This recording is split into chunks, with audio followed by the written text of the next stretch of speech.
Golden दास कौन है? साथी जितने भी व्यूअर्स देखते हैं सभी क्रांतिकारी जय। गोल्डन दास कौन है? गोल्डन दास भारत का मूल निवासी है, बाबा साहब का वंशज है, कांसीराम साहब को विचारधारा पर चलने वाले हैं, शोषित पीड़ित वंचित का आवाज़ है। अच्छा, डर नहीं लगता है आपको?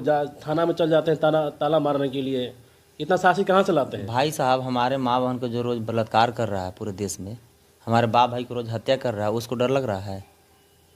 तो जो गलत कर रहा है उसको डर नहीं लग रहा, तो फिर हम सही कर रहे हैं अपना हक के लिए, अधिकार के लिए, न्याय के लिए, तो फिर डर क्यों?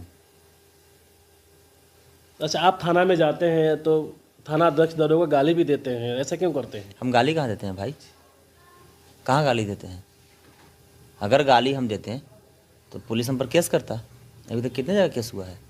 अगर आपको कोई माँ या बहन को गाली देगा तो छोड़ दीजिएगा, केस कीजिएगा। तो फिर हम अगर गाली देते हैं तो फिर हम पर केस क्यों नहीं होता है? गाली हम कहीं नहीं देते हैं, ये लोग अफवाह उड़ा दिया है। अच्छा, आपको पूरे देश में लोग जानता है कि गोल्डन दास केवल थाना में ताला मारने का काम करते हैं, इसी नाम से आप पूरा फेमस है पूरे देश में। थाना में ताला इसलिए मारा जाता है, थाना किस लिए खोला गया है?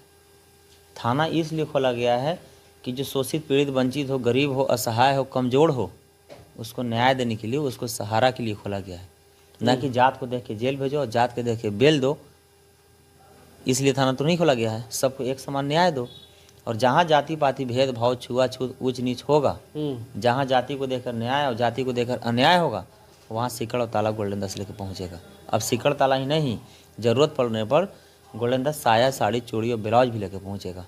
जो नामर्द है उसको नामर्द साबित किया जाएगा और जो अच्छा है उसको सम्मान भी दिया जाएगा। अच्छा गोल्डन दास, ये लड़ाई आप कब से लड़ रहे हैं? ये जो लड़ाई है ये 2021 से।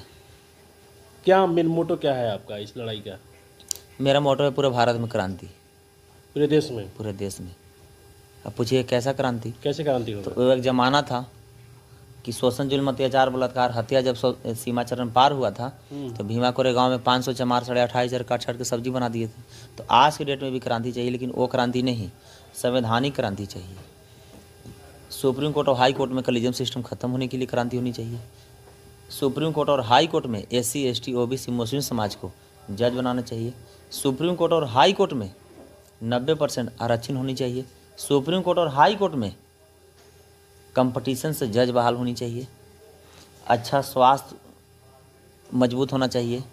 गरीब आदमी को इलाज कराने में बहुत कष्ट हो रहा है, बहुत दुख हो रहा है, कितना दवा भी ना, कितना पैसा भी ना, मर जा रहा है। तो सरकारी हॉस्पिटल क्यों खोला गया है? कि कोई भी गरीब जाकर वहाँ 2 रुपये का पर्चा कटवा के इलाज करा ले। तो उसको अच्छा करने की ज़रूरत है, डॉक्टर को सुधार करने की ज़रूरत है। उसके बाद स्कूल में अच्छा शिक्षा बच्चे लोग को देने के लिए क्रांति करने की ज़रूरत है। डीलर और ठेकेदारी में आरक्षण चाहिए। शोषित पीड़ित वंचित के साथ जो शोषण, जुल्म, अत्याचार, बलात्कार, हत्या जो हो रहा है उसके लिए क्रांति होनी चाहिए। कोई ऐसा दिन है कि सैकड़ों लोगों को, दलित, बैकवर्ड, मुस्लिम समाज को जान नहीं लूटा जा रहा होगा, ज़मीन नहीं लूटा जा रहा है, इज्जत नहीं लूटा जा रहा है, लेकिन न्याय क्या है? जीरो है। जिसका सबूत के रूप में आप देख लीजिए कि लोकसभा में चंद्रशेखर भैया चुनाव जीत के गए तो उनको बात रखने के लिए मौका नहीं दिया गया, उनको अपना हक और अधिकार के बात नहीं करने दिया गया, तो मजबूरन वो क्या किए? बाहर आंदोलन करना पड़ा। और क्या चाहिए सबूत? अच्छा गोल्डन दास जी, आप 2021 से ये मतलब इस मुहिम में हैं, लड़ाई लड़ रहे हैं, आप पे कितने केस होंगे? हम पर 67 केस है, अभी हमको जानकारी है। 67 केस है? और कितना चुपे पुलिस केस किया होगा इसका कोई गारंटी नहीं है। और 19 बार हम अभी तक जेल जा चुके हैं। 19 बार? और हम किसी वकील को नहीं रखते हैं, हम अपना केस खुद से लड़ते हैं और आज तक हम अपना केस नहीं हारे हैं। मैंने केस आप ही पे हुआ, 67 केस है, केस आप ही लड़ते हैं? बिल्कुल। ये कैसे संभव होता है? लड़ाई भी लड़ते हैं, केस भी लड़ते हैं? सब सोशल मीडिया हैं। बाबा साहब संविधान में अधिकार दिए हैं कि कोई भी शोषित पीड़ित वंचित अगर अपना पक्ष रखने में अगर सक्षम है तो जज के पास अपना पक्ष रख सकते हैं और जज के सामने अपना बेल के लिए आप प्रोटेस्ट कर सकते हैं।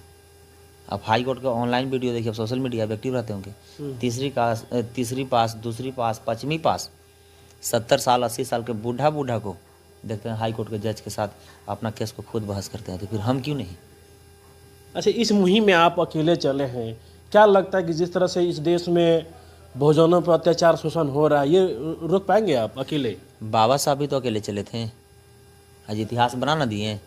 कांसीराम साहब भी तो पंजाब छोड़ के उत्तर प्रदेश में अकेले चलना शुरू किए थे, पूरे बहुजन समाज के जोड़ के 4 बार मुख्यमंत्री बना ना दिए।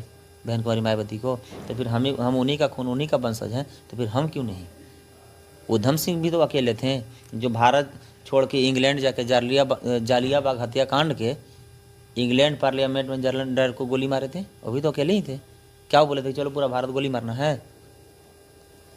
तो फिर हम अकेले क्यों नहीं? मैंने पूरा विश्वास है आप पे? मुझे पूरा विश्वास है। मैं बाबा साहब के संविधान को पढ़ा हूँ, उधम सिंह को जीवनी पढ़ा हूँ, कांसीराम साहब को जीवनी में पढ़ा हूँ, और इन लोग के जो मिशन है, जो कारमा है, बहुत जोर शोर से और बहुत कम समय में सफल बनाने का और आगे ले जाने का काम किया जाएगा। अच्छा, जितने भी थाना अध्यक्ष हैं, दरोगा हैं, चाहे डीएसपी, आपसे डरते क्यों हैं? जितने भी नहीं, लगभग थाना अध्यक्ष, डीएसपी, दरोगा, एसपी इसलिए डरते हैं कि लगभग सब घूसखोर, चोर और मुँहचोर और जातिवाद हैं। अच्छा। जो ईमानदार है, जो न्यायप्रिय हैं, हम उनको सम्मान करते हैं। ये सभी IAS दिवेश सेहरा सर हैं, वो अच्छे हैं, न्यायप्रिय, ईमानदार हैं, उनको हम सम्मान करते हैं। ADGP अनिल किशोर यादव सर हैं, उनको हम सम्मान करते हैं। ऐसे ऐसे बहुत सारे IAS IPS हैं जो हम सम्मान करते हैं। बाकी जो चोर है, जो घुसखोर है, जो मुँहचोर है, जो जातिवाद है, वैसे वैसे के लिए हम काल हैं। इसका मतलब कि जो जातिवादी होगा, जो घुसखोर होगा, जो समाज को न्याय नहीं देगा, उसको आप छोड़िएगा नहीं? नहीं छोड़ेंगे। समस्तीपुर में हमारा ही थाना अध्यक्ष था, हम कहाँ छोड़ें गलत किया तो? बाबा साहब बोले थे कि गलत के खुल के विरोध करो। वो अपना घर का भाई ही क्यों नहीं हो, अपना बाप ही क्यों नहीं हो, क्योंकि गलत करने वाला को कोई जात नहीं होता है।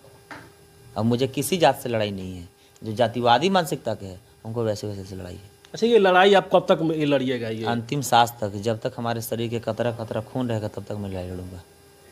तो समाज को न्याय दिला के रहिएगा? मैं न्याय दिला के रहूँगा, इसलिए कि देखिए, इस धरती पर जो भी जन्म लिया है, वो पक्षी हो, पशु हो, पौधा हो या इंसान हो, सबके दिन विलय होना है। तो हम जान रहे हैं कि हम लड़ेंगे तो भी मर जाएंगे, नहीं लड़ेंगे तो भी मर जाएंगे। और बात रहा मरने का, तो कोई ऐसा दिन नहीं कि लाखों करोड़ों लोग नहीं मर रहा है,